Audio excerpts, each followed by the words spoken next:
حسن التأمل بالإله وصال كالجمال يرى ويطلب نبعه كالقرب حين دعاء تداعب طفلها وتظنه أملا كما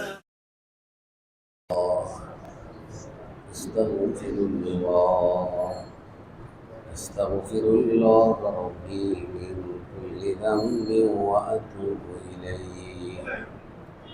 لا حول ولا قوة إلا بالله العلي العظيم. أستغفر الله ربي من كل ذنب وأتوب إليه. لا حول ولا قوة إلا بالله العلي العظيم. أعوذ بالله من الشيطان الرجيم. بسم الله الرحمن الرحيم. أفمن كان مؤمنا كمن كان فاسقا لا يستوون. أما الذين آمنوا وعملوا الصالحات فلهم جنات المأوى نزلا بما كانوا يعملون. وأما الذين فسقوا فمأواهم النار كلما أرادوا أن يخرجوا منها أعيدوا فيها وقيل لهم ذوقوا عذاب النار الذي كنتم به تكذبون. صدق الله العظيم. সূরা সাজদা যে আয়াত আমরা পাঠ করেছি, এই আয়াতে আল্লাহ তাআলা মুমিন এবং কাফেরের তুলনা বিষয়ে বলতেছেন। আফামান কানা মুমিনান কামান কানা ফাসিকান, যে ব্যক্তি মুমিন মুসলমান আর যে ব্যক্তি ফাসিক, এই দুই ব্যক্তিকে সমান হইতে পারে? লা ইয়াস্তাউন। আল্লাহ তাআলা বলতেছেন জানা, এই দুই ব্যক্তি সমান হইতে পারে না। এখানে ফাসিক বলতে উদ্দেশ্য হইল কাফের, চাই সে মুশরিক হোক, নাস্তিক হোক, যেটাই হোক, সবাই একসাথে এদের নাম হলো কাফের। তো আল্লাহ তাআলা বলতে চান যে একজন মুমিন মুসলমান আর একজন কাফের কখনো সমান হইতে পারে না। এই আয়াতের শানে নুজুল হলো হযরত আলী কাররামাল্লাহু ওয়াজহু আর একজন কাফের, তার নাম হইল ওয়ালিদ ইবনে উকবা। ওয়ালিদ ইবনে, একদিকে হযরত আলী ইবনে আবি তালিব আর অন্যদিকে ওয়ালিদ ইবনে উকবা। এই দুইজনের মাঝে কোনো বিষয়ে তর্ক চলতেছে। তো তর্কের এক পর্যায়ে হযরত আলী রাদিয়াল্লাহু তাআলা আনহুকে ওয়ালিদ ইবনে উকবা বলতেছে যে তোমার থেকে আমার গায়ের শক্তি বেশি। কি বলে? আসলেও ওয়ালিদ অনেক শক্তিশালী ছিল, যদিও হযরত আলী থেকে শক্তি তার বেশি ছিল না, কিন্তু সেও একজন বড় শক্তিশালী ব্যক্তি ছিল। তো ওয়ালিদ বলতেছে আমি তোমার থেকে শক্তি বেশি রাখি, আমি তোমার থেকে বাকপটু, তোমার থেকে বেশি আমার বুদ্ধি জ্ঞান, এগুলো বলে ঝগড়া করতেছে হযরত আলী রাদিয়াল্লাহু তাআলা আনহুর সাথে। হযরত আলী এক কথা উত্তর দিলেন, ইয়া ফাসিক, হে কাফের, তোর শক্তি থাকুক, ক্ষমতা থাকুক, বুদ্ধি থাকুক, যত কিছুই থাকুক না কেন, তুই তো একজন কাফের। তুই কি কাফের? এই কথা সমর্থনে আল্লাহ তাআলা আয়াত নাজিল করে দিলেন, আফামান কানা মুমিনান কামান কানা ফাসিকান লা ইয়াস্তাউন। যে একজন মুমিন আর একজন কাফির কি সমান হইতে পারে? আল্লাহ নিজেই উত্তর দিতেছেন লা ইয়াস্তাউন, সমান হইতে। তো কোরআনের হাজারো আয়াতের শানে নুজুল আছে। শানে নুজুল, নাজিল হওয়া। শান এর বাংলা হইল হালত, অবস্থা, যেটাকে আমরা ভালোভাবে বলি অবতীর্ণ হওয়ার প্রেক্ষাপট। যে এই আয়াত কেন নাজিল হইল, এই আয়াত নাজিল হওয়ার প্রয়োজনীয়তাটা কি ছিল, এটাকে আরবিতে কি বলা হয়? শানে নুজুল। কোরআনের আয়াত নাজিল হওয়ার যে প্রেক্ষাপট, এইটাকে বলা হয় শানে নুজুল। আর হাদিস আল্লাহর রসুল যে বলছেন, এরকম অনেক হাদিস বলারও প্রেক্ষাপট আছে। অবস্থার কারণে আল্লাহর রসুল কথাটা বলছেন, তো ওইটাকে বলা হয় শানে উরুজ। কি বলা হয়? কোরআনের বলা হয় শানে নুজুল, যেহেতু উপর থেকে নিচে নাজিল হয়। আর শানে উরুজ মানে উপস্থাপন করার প্রেক্ষাপট, কারণ। মনে থাকবে না দুইটা পার্থক্য? একটা হইল শানে নুজুল, আরেকটা হইল শানে উরুজ। যেমন বহু হাদিসের শানে উরুজ আছে। উম্মে কায়েস নামক এক মহিলা ইসলাম কবুল করছে। তো কবুল করার পরে নেক আমল করতেছে, এক সময় তার স্বামী মারা যায়। এক সময় তার স্বামী মারা যায়। তো উম্মে কায়েস রাদিয়াল্লাহু তাআলা আনহা, উনি সুন্দরী ছিলেন, রূপসী ছিলেন। তো তখনও তো পর্দার আয়াত নাজিল হয় নাই। পর্দার আয়াত নাজিল হয়েছে মদিনায় হিজরতের ৫ম বৎসর। মদিনায় হিজরতের ৫ম বৎসর। যাকাতের আয়াত নাজিল হয় হিজরতের ২য় বৎসর। তো পর্দার আয়াত নাজিল হয় হিজরতের ৫ম বৎসর। তখনও পর্দার আয়াত নাজিল হয় নাই। মাত্র সাহাবায়ে কেরাম মক্কা থেকে মদিনায় হিজরত করতেছেন। তো উম্মে কায়েস রাদিয়াল্লাহু তাআলা আনহা, তিনি হিজরতের প্রস্তুতি নিলেন, কিন্তু তার স্বামী নাই। তার স্বামী নাই। সাথে হয়তো ভাই বেরাদার যারাই আছে তাদেরকে নিয়ে মক্কা থেকে মদিনায় হিজরত করবে। এমন সময় এক পুরুষ, যে তাকে খুব পছন্দ করত, তাকে ভালোবাসত, এখন তার স্বামী নাই, তাকে বিবাহের প্রস্তাব দিচ্ছে। ওই পুরুষটাও দেখায় খুব ভালো ছিল, অর্থ সম্পদ ছিল, যোগ্য পাত্র ছিল। আর তখনও মুসলমান এবং কাফেরের মাঝে বিবাহ জায়েজ ছিল। মুসলমান আর কাফেরের মাঝে বিবাহ তখনও জায়েজ ছিল। তো উম্মে কায়েসকে ওই পুরুষ বিবাহের প্রস্তাব দেয়। তো উম্মে কায়েস বলে যে তুমি তো কাফের আর আমি মুসলমান, বলে আমি ইসলাম কবুল করার এরাদা পূর্বেই করছি, আমার কাছে ইসলাম ভালো লাগে, আমি মুসলমান হয়ে যাব। তো লোকটা মুসলমান হয়ে গেছে। এরপরে উম্মে কায়েস বলতেছে যে আমি তো হিজরত করে মদিনায় চলে যাইতেছি, তুমি যদি হিজরত না করো তাহলে তোমার সাথে আমার কোনো সম্পর্ক হবে না। কথাটা কে বলছে? উম্মে কায়েস। মুসলমান তো বেচারা আগেই হয়েছে, এখন হিজরতের জন্য তো তার একটা প্রস্তুতি লাগে। উম্মে কায়েস চলে গেছে।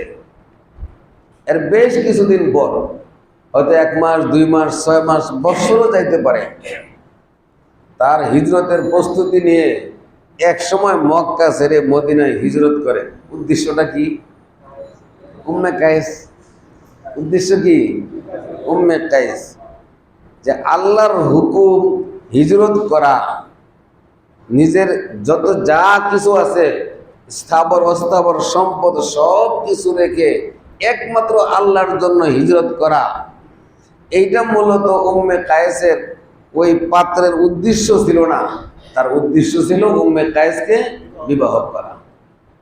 তো উম্মে কায়েস যখন মদিনায় যায়, যাওয়ার পরে যেহেতু শর্ত হয়ে গেছে, বিবাহ হয়। এই ঘটনা আল্লাহ রসুলের কাছে যখন পৌঁছে তখন আল্লাহ রসুল বলেন, ইন্নামাল আমালু বিন্নিয়াত ওয়া ইন্নামা লিইমরিইম মা নাওয়া ফামান কানাত হিজরাতুহু ইলাল্লাহি ওয়া রাসূলিহি ফাহিজরাতুহু ইলাল্লাহি ওয়া রাসূলিহি ওয়া মান কানাত হিজরাতুহু ইলা ইমরাআতিন ইয়ানকিহুহা ফাহিজরাতুহু ইলা মা হাজারা ইলাইহি। আল্লাহ রসুল একেবারে সাফ করে দিলেন যে যত আমল আছে সমস্ত আমল নির্ভর করবে নিয়তের উপর। ইন্নামাল আমালু বিন্নিয়াত। এরপরে কথাটাকে আরো ব্যাখ্যা করে আল্লাহ রসুল বলতেছেন, ফামান কানাত হিজরাতুহু ইলাল্লাহি ওয়া রাসূলিহি, যে ব্যক্তি আল্লাহ আর তার রসুলের উদ্দেশ্যে হিজরত করবে, ফাহিজরাতুহু ইলাল্লাহি ওয়া রাসূলিহি, তার হিজরত ধর্তব্য হবে আল্লাহ আর তার রসুলের জন্য। ওমান কানাত হিজরাতুহু ইলা ইমরাআতিন, ইমরাআতুন অর্থ নারী, মহিলা। ওমান কানাত হিজরাতুহু ইলা ইমরাআতিন, আর যার হিজরতের উদ্দেশ্য থাকবে কোন নারীকে পাওয়া, কি করবে পাওয়ার পরে? ইয়ানকিহুহা, অবৈধ কোনো সম্পর্ক না, বৈধ সম্পর্ক। ইয়ানকিহুহা, তাকে নেকাহ করবে। ওমান কানাত হিজরাতুহু ইলা ইমরাআতিন ইয়ানকিহুহা ফাহিজরাতুহু ইলা মা হাজারা ইলাইহি, তাহলে তার হিজরতটা হবে যে উদ্দেশ্যে সে হিজরত করছে, আল্লাহ আর রসুলের জন্য হবে না, স্ত্রীর জন্য হবে। এই জন্য এই হাদিসকে হাদিসে উম্মে কায়েস বলা হয়। এই হাদিসের দুইটা নাম, কয়টা নাম? সবচেয়ে প্রসিদ্ধ নাম হইল হাদিসুন নিয়ত। হাদিসুন নিয়ত, নিয়তের হাদিস। যেহেতু এই হাদিসের মাঝে এই নিয়তের বিষয় আলোচনা, এই জন্য এই হাদিসের প্রসিদ্ধ নাম হইল নিয়ত। আর উলামায়ে কেরাম যারা এগুলো লেখাপড়া করেন তাদের কাছে এটা প্রসিদ্ধ, তারা বলে হাদিসে উম্মে কায়েস। পরীক্ষায় যখন আসে, কামেলের পরীক্ষায়, দাওরা হাদিসের পরীক্ষায়, তখন হাদিসুন নিয়ত বলে না, কি বলে? হাদিসে উম্মে কায়েস। হারির হাদিসা উম্মে কায়েস। উম্মে কায়েস যে হাদিস আছে ওই হাদিস লেখো, এরপরে এটা ব্যাখ্যা করো, হাদিসে উম্মে কায়েস।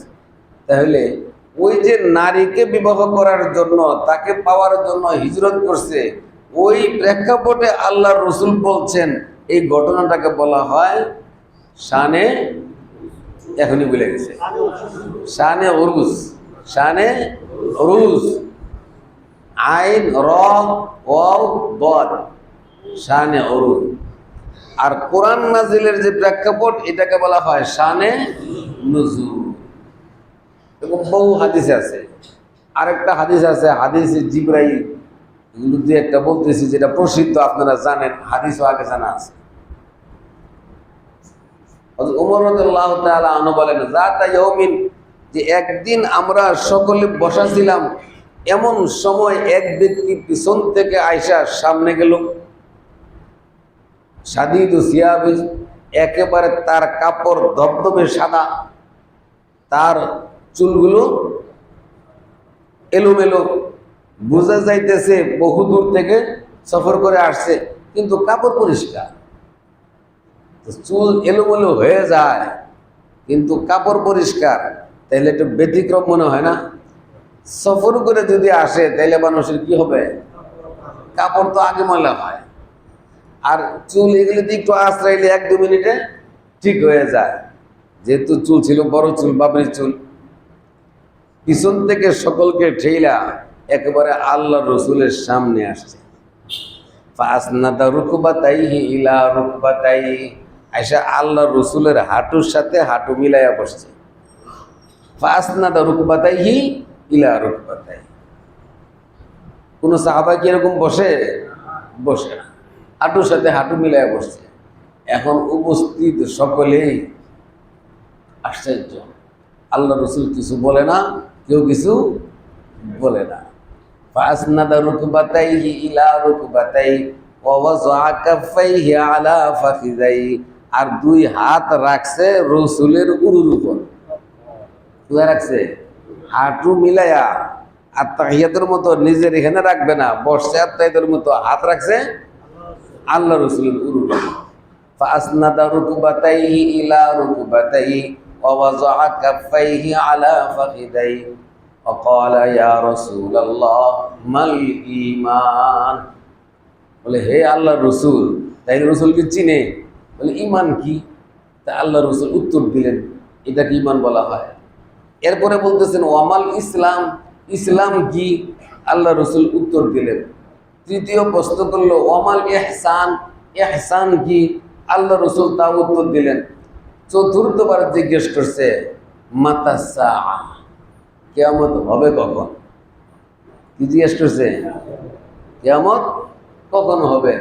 আল্লাহ রসুল বললেন মাল মাসউলু আনহা বিআলামা মিনাস সাইল।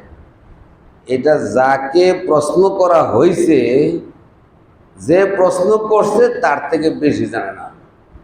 মানে যে প্রশ্ন করছে সে যেমন জানে না, আর যাকে প্রশ্ন করা হয়েছে, এখানে অনেক লম্বা বিষয়।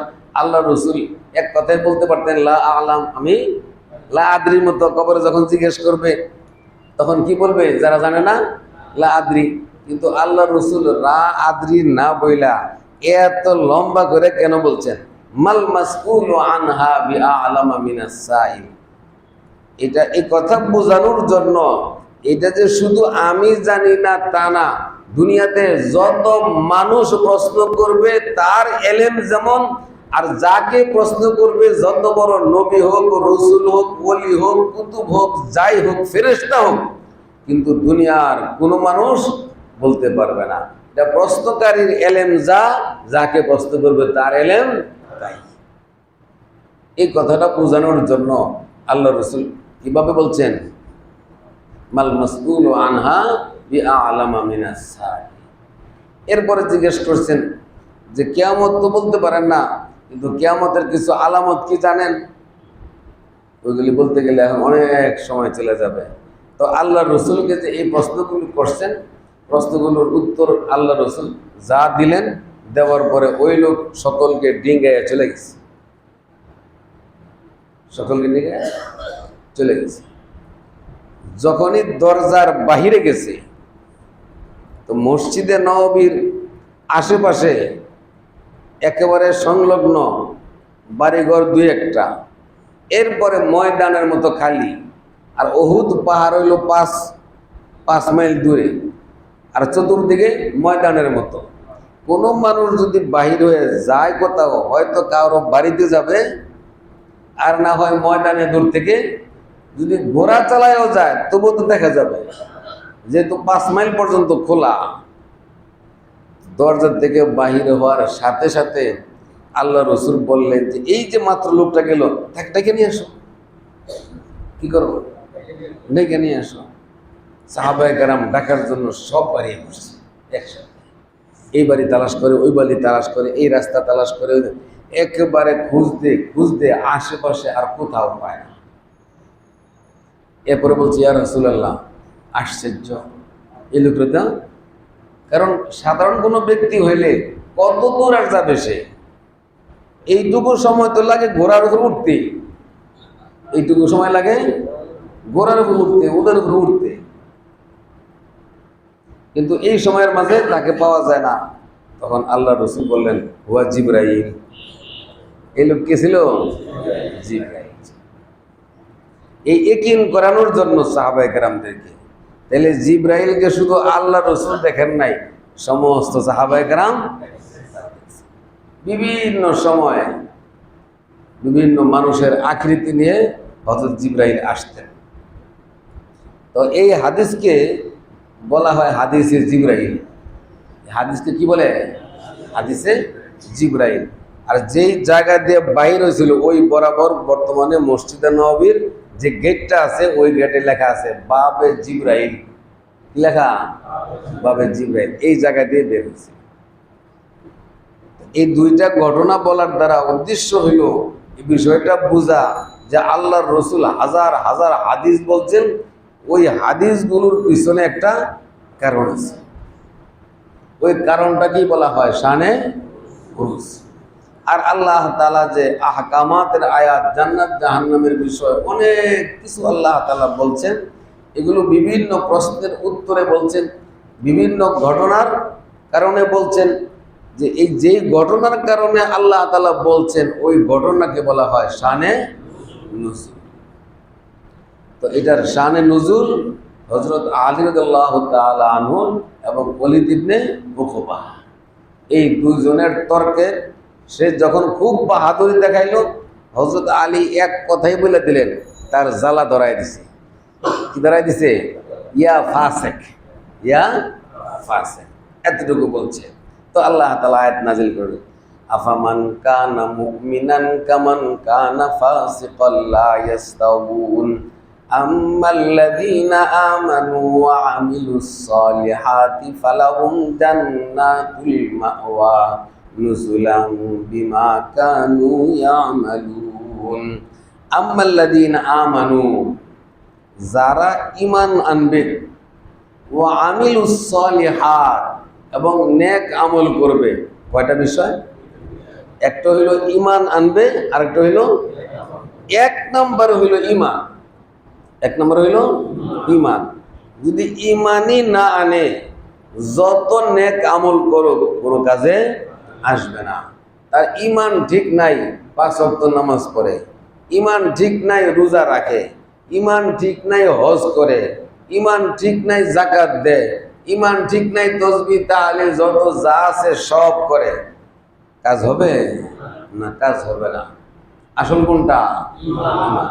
ইন্নাল্লাযীনা আমানু ওয়া আমিলুস সালিহাত, যারা ঈমান আনবে, এরপরে বলতেছেন ওয়া আমিলুস সালিহাত, এবং নেক আমল করবে। নামাজ পড়া কি ঈমান না আমল? আমল। মাথায় টুপি দেওয়া কি ঈমান না আমল? মুখে দাড়ি রাখা ঈমান না আমল? আমল। এরকম অন্য ধর্মের হাজারো লাখো মানুষ আছে না, দাড়ি রাখে, সব হবে? সব হবে না। কেন হবে না? মুসলমান কয়েকজন দাড়ি রাখে? কোন ধর্মের লোক বেশি দাড়ি রাখে? ইহুদিরা। ইহুদিদের মাঝে কয়েকটা ভাগ আছে। ইহুদির এক শ্রেণী আছে, এরা সবাই দাড়ি রাখে। সবাই কি রাখে? দাড়ি রাখে। মুসলমানদের মাঝে দাড়ি রাখে হইল পাকিস্তান, বাংলাদেশ আর আফগানিস্তান। বেশি রাখে মুসলমানদের মাঝে আফগানিস্তান। আর এদিকে কারা রাখে? পাকিস্তানের কিছু রাখে, বাংলাদেশের কিছু রাখে। আর মধ্যপ্রাচ্য গেলে হাজারো মানুষের কি নাই? দাড়ি নাই। মক্কা মদিনাতে মসজিদের খাদেম তো দূরের কথা, মুয়াজ্জিনেরই দাড়ি নেই। একমাত্র সালেহ আহমদ নামে কি একজন আছে, এই বেচারা সুন্দর কি আছে? দাড়ি আছে। মক্কার মুয়াজ্জিন নাকি 10 জন, মদিনার মুয়াজ্জিন 10 জন। এই 10 জনের মাঝে 3 জন সুন্নত তরিকায় সঠিকভাবে দাড়ি রাখা, 3 জন পাওয়া কঠিন। কি পাওয়া কঠিন? ইন্দোনেশিয়া, ফিলিপাইন, ওই সমস্ত দেশের ইমাম সাহেব মাশাআল্লাহ কি রাখে না? দাড়ি রাখে না। তাহলে কি তাদের শরীয়ত ভিন্ন না? ভিন্ন না। ওই হাত বান্ধা এই জায়গা ওই জায়গায় মাযহাব আছে। হাত উঠানো, কতটুকু উঠাবে নামাবে, এই বিষয়ে কি আছে? মাযহাব আছে, পার্থক্য আছে। কিন্তু দাড়ি কতটুকু রাখবে এই বিষয়ে 4 মাযহাব একমত। ইত্তাফাকাল মাযাহিবুল আরবা। ইমাম শাফি রহমতুল্লাহি আলাইহির শ্রেষ্ঠ কিতাবের নাম হইল কিতাবুল কি কিতাব? কিতাবুল এই কিতাবুল উমে ইমাম শাফি রহমতুল্লাহি আলাইহি বলছেন যে হাজারো বিষয়ে আইম্মায়ে কেরামদের মাঝে মাযহাবের পার্থক্য আছে। আমরা ওযুর 4 ফরজ বলি, কেউ কেউ ওযুর 7 ফরজও বলে। কত ফরজ বলে? আমরা যে গড়গড়া করি এটা সুন্নত বলি। কোন মাযহাবে এটা কি আছে? ফরজ। আমরা যে নাকে পানি দেই না অনেকে, এই নাকে পানি দেওয়া কোনো কোনো মাযহাবে ফরজ। আমরা ওযু করি, নিয়ত করা সুন্নত বলি, কি বলি? সুন্নত। কিন্তু কোনো কোনো মাযহাবে নিয়ত ফরজ বলে, এরা আগে নিয়ত করতে হবে। আমাদের হইলো আমরা হাঁটতেছি, বৃষ্টি আসছে, ভিজে গেছি, এরপরে নামাজের সময় হয়েছে, ওযু আছে কিনা খেয়াল করে দেখলাম আমি তো বৃষ্টি ভিজছি, অথবা পুকুর থেকে গোসল করে আসছি, বা মাছ ধরে আসছি, বা ওই পার থেকে এই পারে আসতে সময় পানি দেওয়া আসতে হয়েছে, যে কোনো কারণে হোক, এটা ভিজে গেছে, এটা দোয়া হয়ে গেছে, আর ওযু লাগবে না, একজনে গোসল করছে, গোসল করার পরে আর ওযু লাগবে না। গোসল করার পরে যদি কেউ ওযু করে তাহলে ইসরাফ করে, মাকরুহ হয়। গোসলের পরে যদি কেউ ওযু করে তাহলে কি হয়? মাকরুহ হয়। অতিরিক্ত পানি যে সে ব্যবহার করলেও পাপ হবে, তার গুনাহ হবে। এই জন্য মাসালা হইল, যদি ওযু করতে চায় গোসলের আগে ওযু করবে, তো গোসলের আগে ওযু করছে, এরপরে গোসল করছে, তাহলে বোঝা যায় যে আমাদের মাযহাবে ওযুর নিয়ত ফরজ না, নিয়ত ছাড়াই যদি দোয়া হয়ে যায় ওযু হয়ে যাবে। আবার আমাদের মাযহাবে আগে ডান হাত পরে বাম হাত, আগে ডান পা পরে বাম পা, এটা হইল সুন্নাহ। আর কোন কোন মাযহাব আছে আগে ডান পরে বাম ফরজ, মালিকি মাযহাবে এটা ফরজ। আমাদের মাযহাবে যেমন ওযু করতে বসলাম, হাত ধোয়ার পরে মুখ ধুইলাম, হাত ধুইলাম, এবার কলে পানি নাই, কোথায় বাসারও নাই, হয় কি না? এখন পানি খুঁজতে খুঁজতে হাতও শুকায় গেছে, মুখও শুকায় গেছে। এরপরে যখন বাসার এসে সুইচ দিল, মোটর চললো, 10 মিনিট পরে পানি আসছে। এখন কি মুখে পানি আছে, হাতে পানি আছে, না শুকায় গেছে? এখন বৈশাখী শুরুতে করতে হবে না পাও দিলি হবে? এখন শুধু কি দিতে হবে? পা ধুইতে হবে। কারণ আগেরটা শুকিয়ে গেল না বিচার হইল, এটা কোনো বিষয় না। একজনের ঠান্ডার রোগী, শীতের দিন ফজর নামাজ পড়বে, এখন সে একবার মুখ ধুয়া পা ধোয়া পর্যন্ত বুড়া মানুষ, এতক্ষণ পানি থাকলে তো সে কাশি শুরু করে দিবে। কি শুরু করবে? তার হাঁপানি উঠে যাবে। এই জন্য মুখ ধুইছে, বা এখন মুখটা একজনে মুছে দিল, এরপরে হাত ধোয়া মাত্র হাত মুছে দিল যেন তার ঠান্ডা না লাগে। বাম হাত ধোয়ার সাথে সাথে আরেকজনে, যে তার খাদেম আছে বা ছেলে আছে মেয়ে আছে, ডান পা ধোয়ার পরে ডান পা মুছে দিল, মানে ধোয়ার সাথে সাথে মুছে দিল যেন ঠান্ডার কারণে তার কোনো ক্ষতি না হয়। এই যে শুকিয়ে গেল, আমাদের মাযহাবে ওযু সহি হয়ে গেল। কিন্তু মালিকি মাযহাবে কি হয় নাই? এর থেকে আরেকটা জিনিস বোঝা যায়, সব থেকে সহজ মাযহাব আমাদের,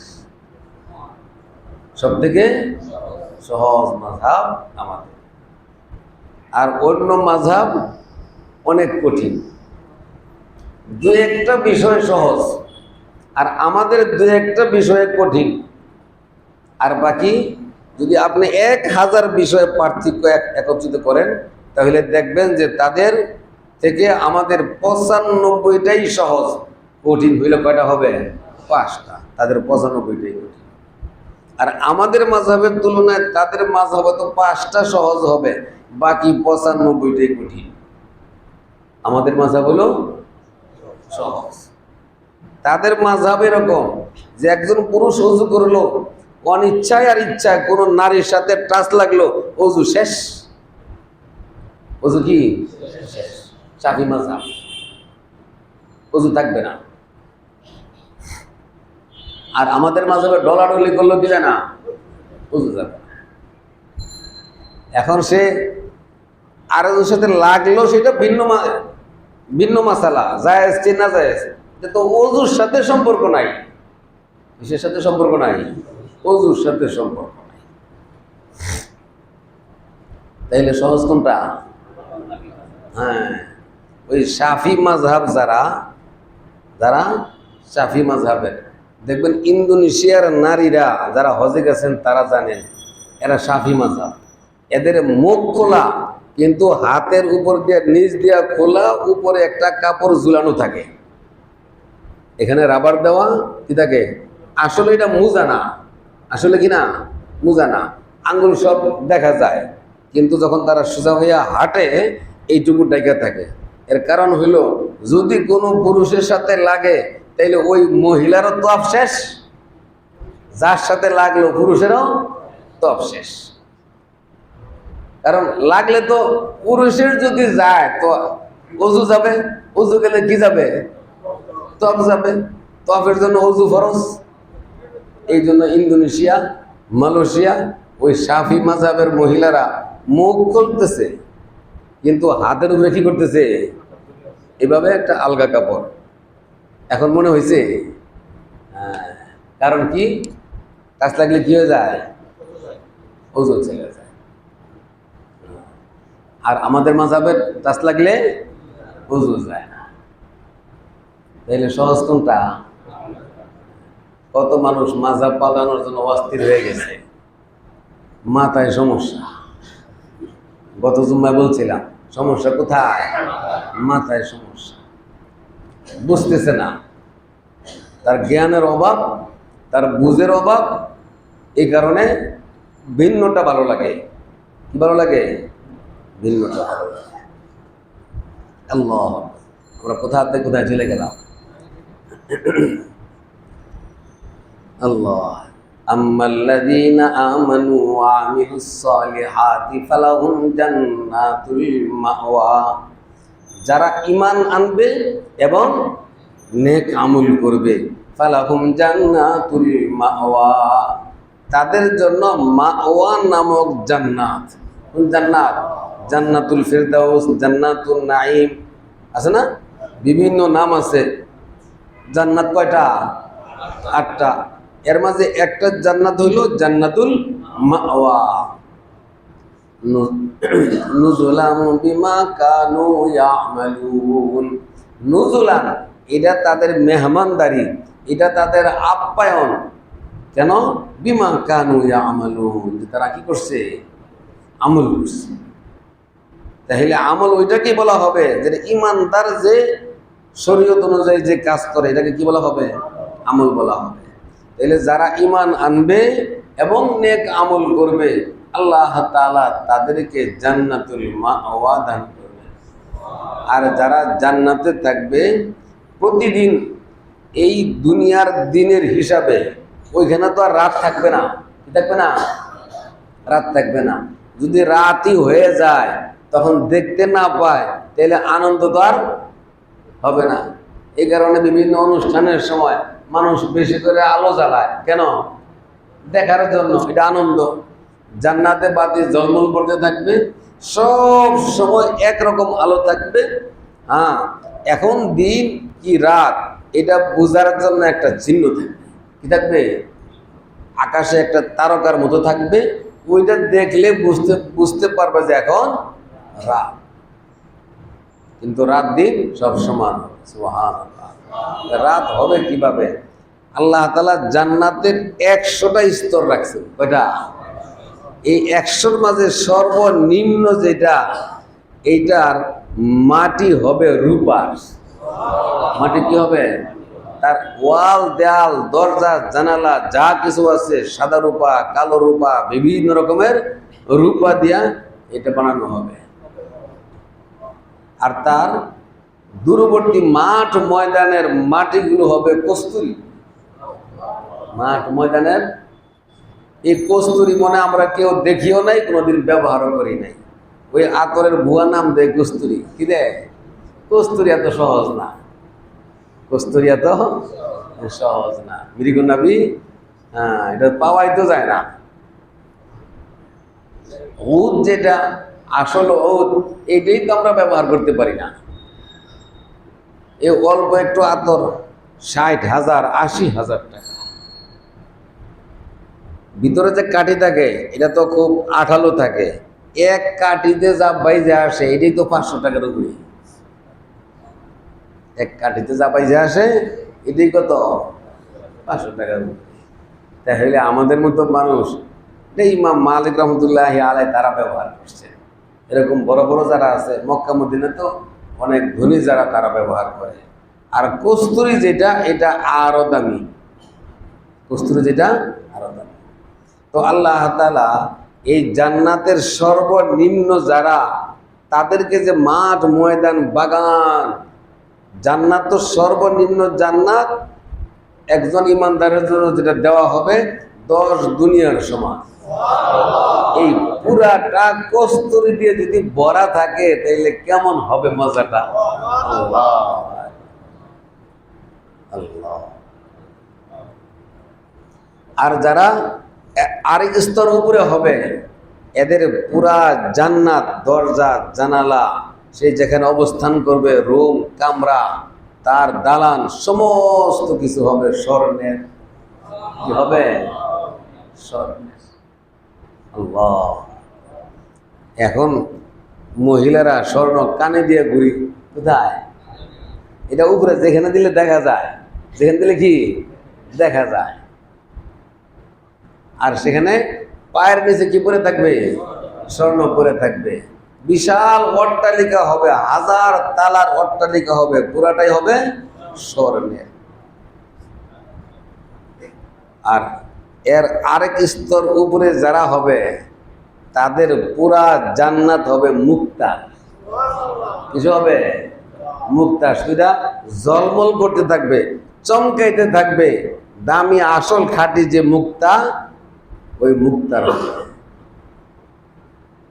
তাফসীর ইবনে কাসির এই 3টা বলার পরে বলছে যে এরপরে যে বাকি 97টা কি দিয়ে আল্লাহ সাজাবে একটার উপর একটা, এর বর্ণনা দেওয়ার মতো না, এটা হাদিসে নাই।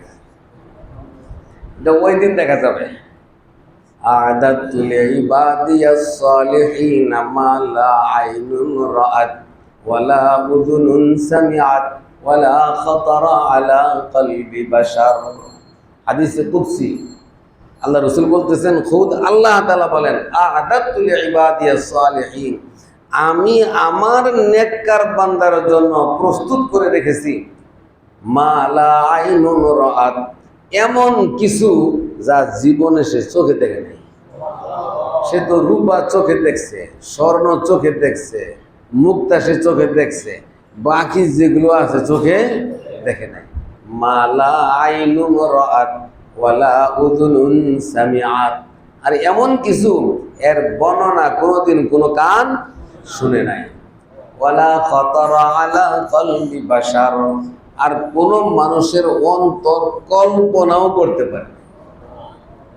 আর ফকিরও তো প্রধানমন্ত্রী হওয়ার কল্পনা করতে পারে।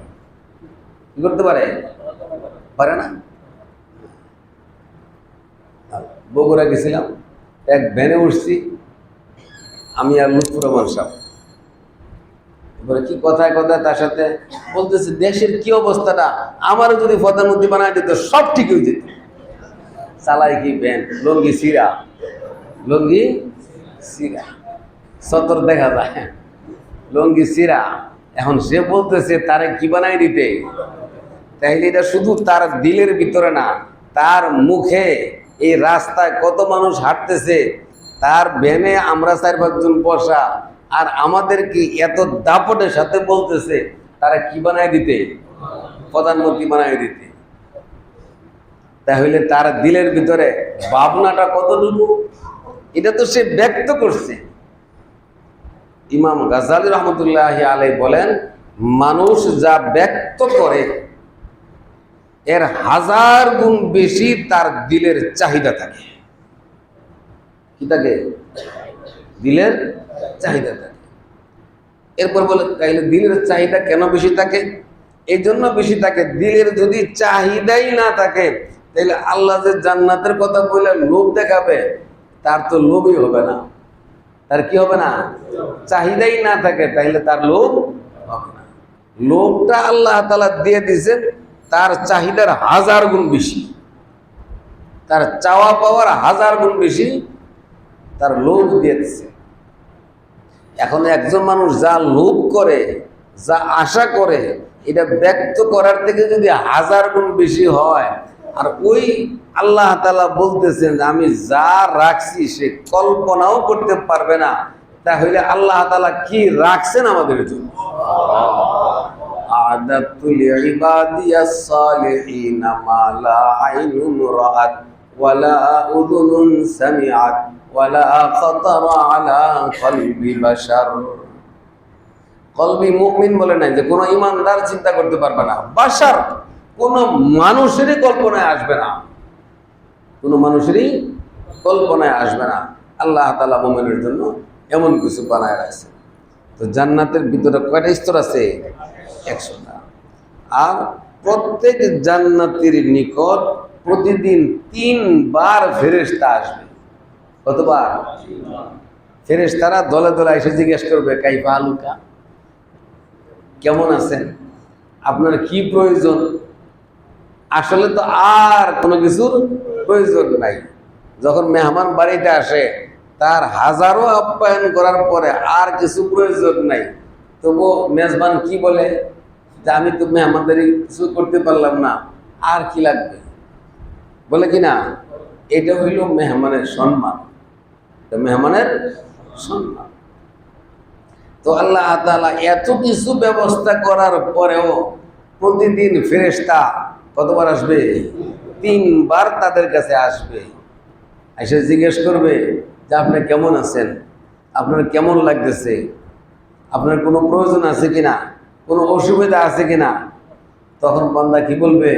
না না, আমার তো কোনো প্রয়োজন নাই, এত কিছু আল্লাহ তাআলা আমার জন্য ব্যবস্থা রাখছেন, আমি তো চিন্তাই করতে পারি নাই, আমি তো দুনিয়াতে কল্পনাও করতে পারি নাই। বলবে আল্লাহ তাআলা আপনার আমলের উপর সন্তুষ্ট। কি খবরটা দিয়ে যাবে? আল্লাহ তাআলা আপনার আমলের উপর সন্তুষ্ট, এই জন্য আল্লাহ তাআলা আপনাকে এরকম জান্নাত দান করেছে।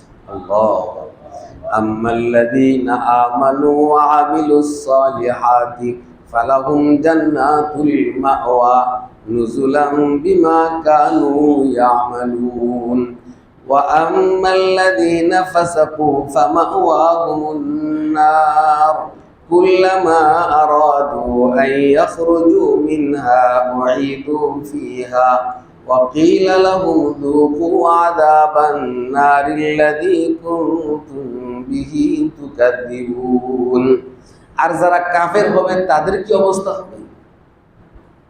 যখনই আল্লাহ তাআলা জান্নাতের কথা বলেন তখনই পাশাপাশি কি বলেন? জাহান্নামের কথা বলেন। যখনই ঈমানদারের কথা বলেন তখনই আল্লাহ তাআলা কাফেরদের কথাও বলেন।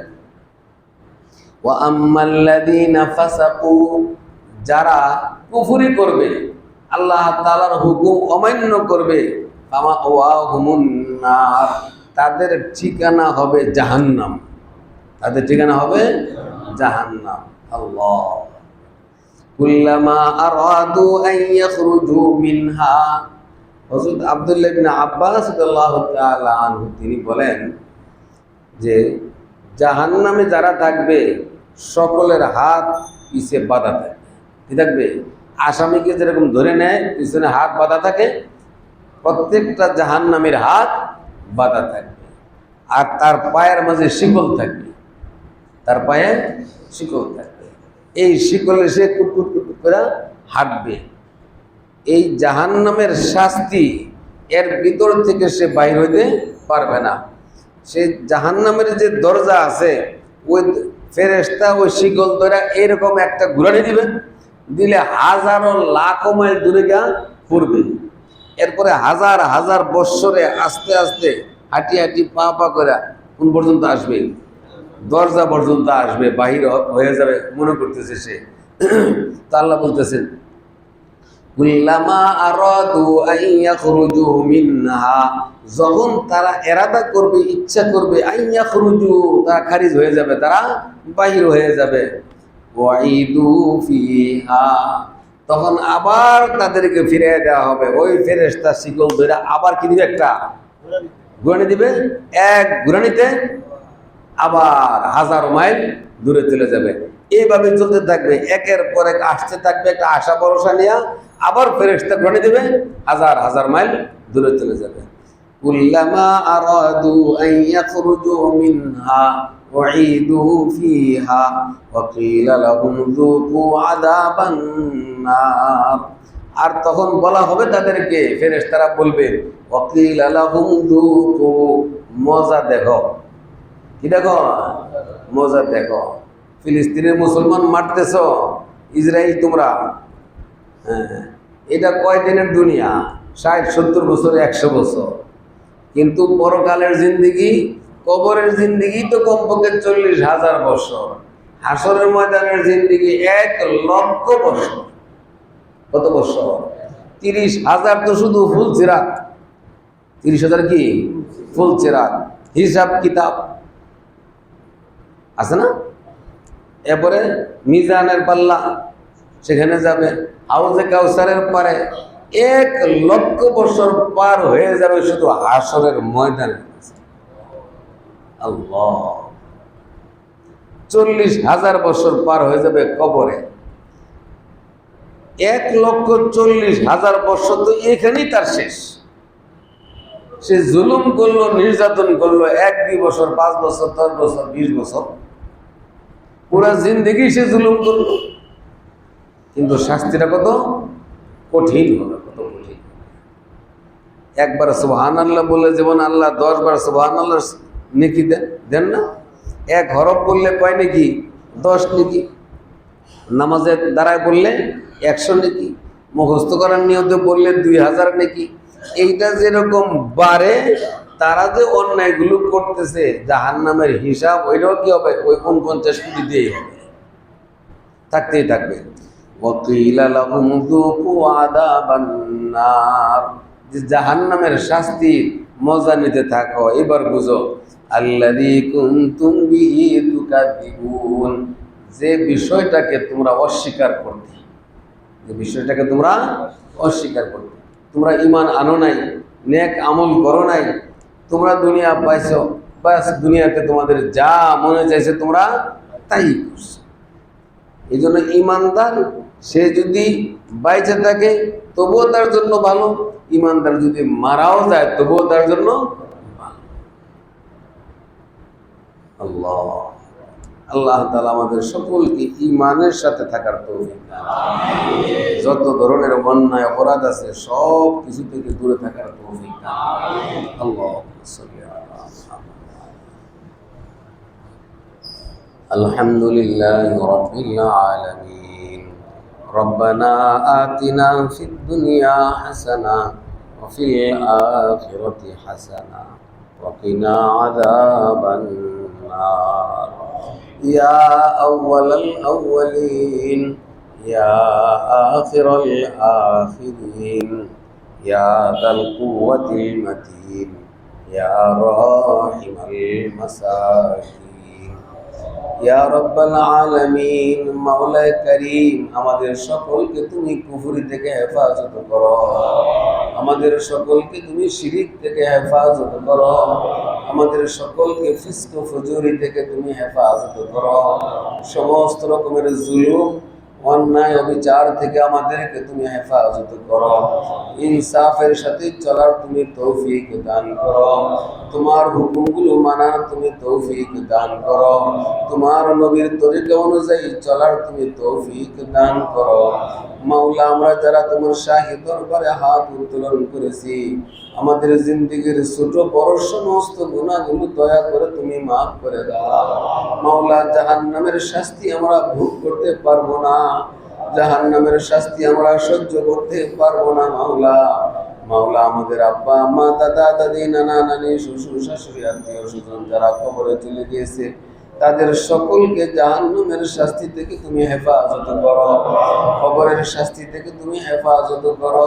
তাদের কবরকে তুমি জান্নাতের বাগান বানিয়ে দাও, তাদের কবরকে তুমি জান্নাতের বাগান বানিয়ে দাও। মাওলা, তোমার যে সকল বান্দারা মাওলা তোমার কালাম শোনার জন্য, তোমার কোরআনের কথা শোনার জন্য দীর্ঘক্ষণ যাবত বসে আছে, মাওলা তুমি সকলকে ক্ষমা করে দাও, সকলের সমস্ত নেক নিয়তকে তুমি পুরা করে দাও, সমস্ত পেরেশানিকে তুমি দূর করে দাও। আসমানি বালা থেকে হেফাজত করো, জমিনি বালা থেকে হেফাজত করো, আমাদের সকলের দোয়াকে তুমি কবুল করো মাওলা। সাল্লাল্লাহু তাআলা আলা খাইরি খালকিহি سيدنا محمد وآله وأصحابه أجمعين برحمتك يا أرحم الراحمين.